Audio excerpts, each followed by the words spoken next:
Hello, friends and family. Welcome to the Cinque Terre. This is the Italian Riviera, and the Cinque Terre are 5 little villages on the coast. I'll show you where exactly we are in a minute and how we got here. But for the moment, let's just look at some of these villages. We're in Rio Maggiore right now. You can see down on the bottom left, there's a little label that'll be there to tell you where we are. This whole region of the Italian Riviera is really just gorgeous. And these 5 villages make up, as I said, the Cinque Terre, which means 5 lands. And it's part of a national park and a UNESCO World Heritage Site, actually. One of 58 in Italy, which I believe is more than any other country in the world, not surprisingly.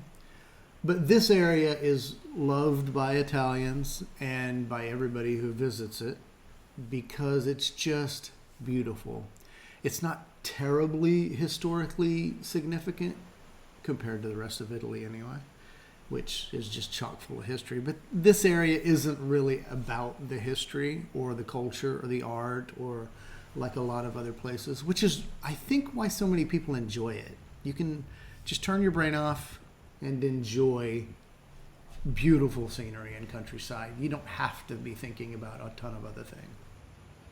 And for my buddy Nate and I, that was the appeal to this area. We saw so many other things in Italy that were culturally and historically significant, but this was a place you could just relax. So where are we exactly? So we flew from Spain into Venice, spent some time in Venice, and then we started our road trip. The first part of the road trip was to drive from Venice to the Cinque Terre. We would later go on to Tuscany and Rome and the Amalfi Coast and places like that. But for the moment, we're driving from Venice to the Cinque Terre, and that's where we find ourselves now. I'll discuss the other things in other videos, but for the moment, we're in the Cinque Terre. Let's zoom in a little bit and see exactly how they relate to each other. The official Cinque Terre is Rio Maggiore, Manarola, Corniglia, Vernazza, and Monterosso al Mare. We're also going to discuss Porto Venere and Lerici and La Spezia, which we used as a base. The last 3 aren't part of the Cinque Terre, but we went there and we'll discuss them. So here we are back in Rio Maggiore, but a word for a second about La Spezia. We used La Spezia as a base because it's a decent sized city for this area, and it's not particularly charming, but it acts as a good hub. Part of the reason is because there's a good train station there, and from La Spezia you can take a train to Rio Maggiore, which is what we did. And then here we're pulling out on a ferry to go from Rio Maggiore up the coast to Manarola, the next town. And as we turn towards the north, you can see Manarola, that's it. And then in the distance, you can see Corniglia up on another bluff. You can't see Vernazza, slightly farther north. And then Monterosso al Mare is the one at the very end there in that peninsula that sticks out. We're going to each of those. That's how close they all are. You can walk from one to the next on numerous trails, hiking trails. Some of them are pretty easy, some of them are really difficult.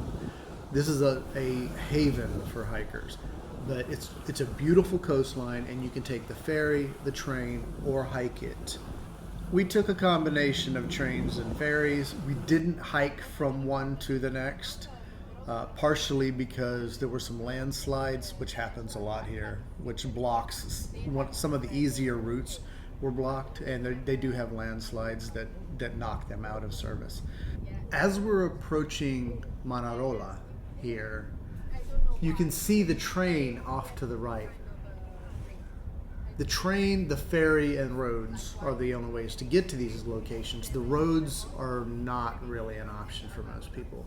It's precarious driving on these hillsides. There's nowhere to park, and you have to stop, a half a mile or a quarter mile outside of town at the top, find some place to park on the quote-unquote highway, and walk down into town. It's not a great option. So most people take the ferries and the trains.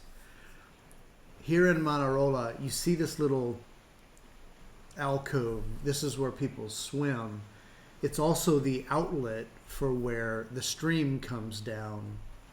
All of these villages are kind of built on a little valley or gully. You can see that arch there. That's where the river, quote unquote, stream comes down. These things would, when it rains, water would gush down and they'd have mudslides and landslides and it would kill people. And eventually, in all of these areas, they got sick of it and they would cover them up. And now it's a street running down the town. But the actual streams are still there, they just run underground.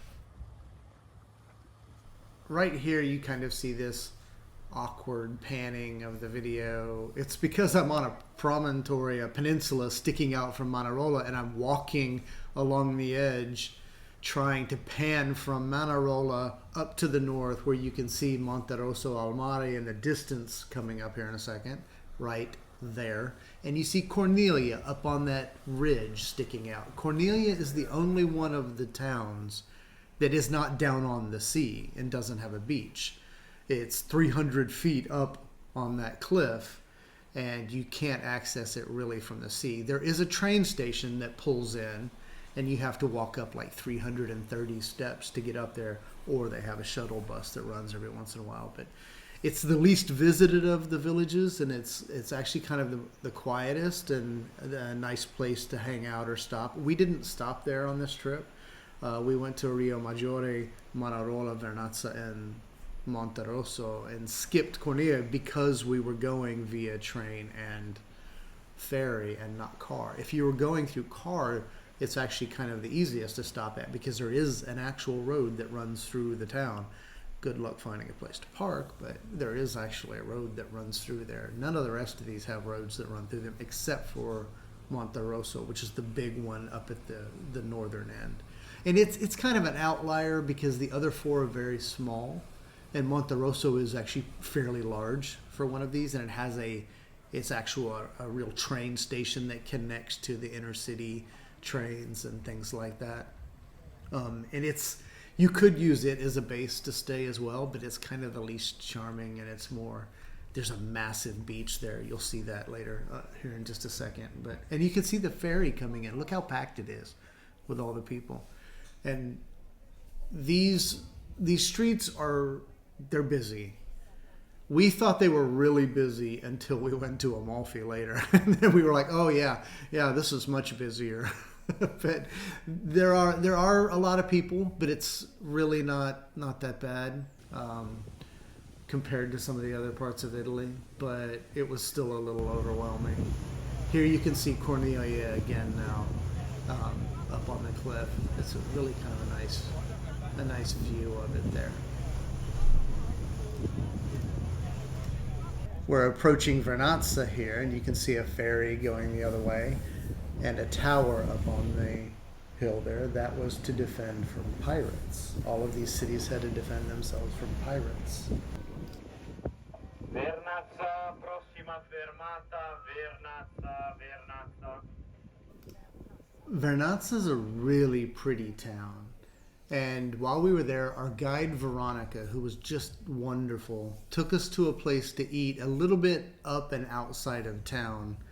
And it was a really nice getaway for lunch. You're not going to find any place in these areas that's not touristy. But it was nice to get up out of the mess for a little while and have a nice relaxing lunch and just talk about the area. It was a nice little break. I'll talk about her more later, but she was awesome.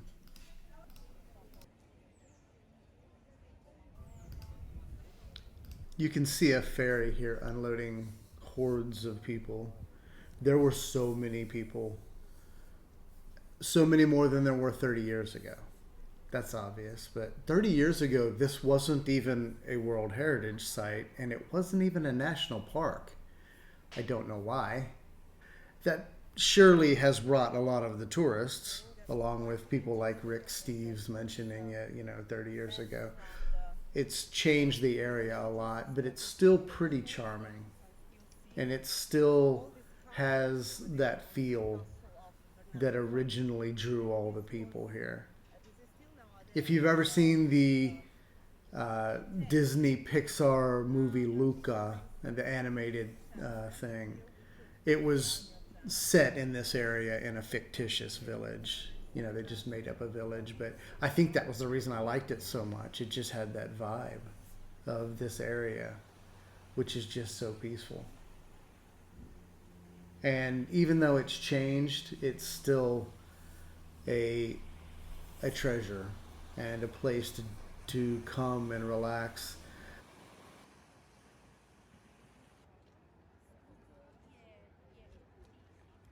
So you must have 1,000 pictures. Yeah, not with me, but I like the. Well, I don't think I remember a picture with this. This is Monte Rosso. It's got by far the biggest beach, and it's the biggest of the Cinque Terre towns. You could use it as a hub as well. We used La Spezia, and La Spezia worked as a hub, but as I said, it wasn't very charming, and we had a terrible hotel there. You know, the internet didn't work. It was in a bad part of town. We had to walk 20 minutes to the train station, all this kind of stuff. But, you know, that wasn't the fault of La Spezia. That was just that we had a bad hotel. The NH La Spezia is not a place you want to stay. But I think the gem of our time in the Cinque Terre, our favorite thing there, wasn't even actually in the Cinque Terre. It was the recommendations of Veronica to go to Porto Venere and Lerici. I had never heard of them. I didn't know anything about them, but we had more time and we had asked for her recommendations on what to do, and she recommended going to these places that weren't in the Cinque Terre, but that were very close to La Spezia and where we were staying, and they were convenient to get to, and they were absolutely wonderful. They were great. Don't get me wrong, I love the Cinque Terre, and it was fantastic. It was everything that I remembered, and it was great, and Nate loved it as well. But going to Porto Venere and Lerici were absolutely wonderful. Probably 1/10 the people, and look at the scenery here at Byron's Grotto. This is on the peninsula of Porto Venere by an old castle, some old fortifications. It was really, really a nice, pretty area. And just look at the scenery. It was stunning. It was beautiful. It was peaceful. It was quiet. It was one of our favorite parts. And it was because we listened to Veronica and trusted her guidance and didn't go spend more time someplace else with more people and decided to go here. I think I walked more on that trip than I'd walked anywhere in my life. At least it felt that way anyway. I got 19,000 steps in one day, and I was tired, but you know, it's not like I was knocked out or anything. I mean, we got up and did it again the next day. It was just that nice. And it's not like it was flat either. We were climbing up and down constantly, but it was worth it. It was a nice change of pace. You know, it was a very peaceful, relaxing area, and we got to spend a lot of time talking to Veronica. She taught us a lot about the area and its history, and that was really an enjoyable thing. And it was a little different for both of us. Nate and I are both, you know, people who hit the museums and go, and it was nice to just relax, and it was a different experience, but it was definitely nice. Veronica, who's right here, made it that way by just being a really good guide and a really good person to hang out with. And fortunately, we got to meet her husband, Luca, who was a really cool guy as well. And I think Nate and I enjoyed their company and that day more than anything else that we would have done that day. They really made it special. And oh, I wish I had the photo. I wish I had it to show you. Luca showed me the photo from their wedding day. And it's a photo of the two of them in full wedding attire. She's wearing her wedding dress, he's wearing a suit, but they're wearing these big boots. And they're standing on the side of a mountain, and it's one of the most beautiful mountains you've ever seen. And it's just this iconic picture with the pretty dress and the nice suit, but with the rustic boots, and standing on the side of this mountain with a beautiful view. And he says, "This is in front of our house." They live on the side of this mountain, this beautiful mountain in the middle of nowhere in the mountains, and that's the view that they have. And it was just, at that moment, I mean, you were like, yeah, these are really cool people. And the reason we'd even gotten to that conversation was because Luca came and picked us up after we had finished the tour, and we went with them back to the other side of the peninsula over above Rio Maggiore to a bar that they know to hang out and look at the view and have drinks. And they showed us one of their favorite spots, and I tried one of Veronica's favorite drinks, and we were just talking and having a good time. And Luca and I were nerding out talking about photos and photography because he had a lot of really good photography on his phone. And it was just a really nice time and laid back and relaxed. It was definitely the perfect end to this part of our trip.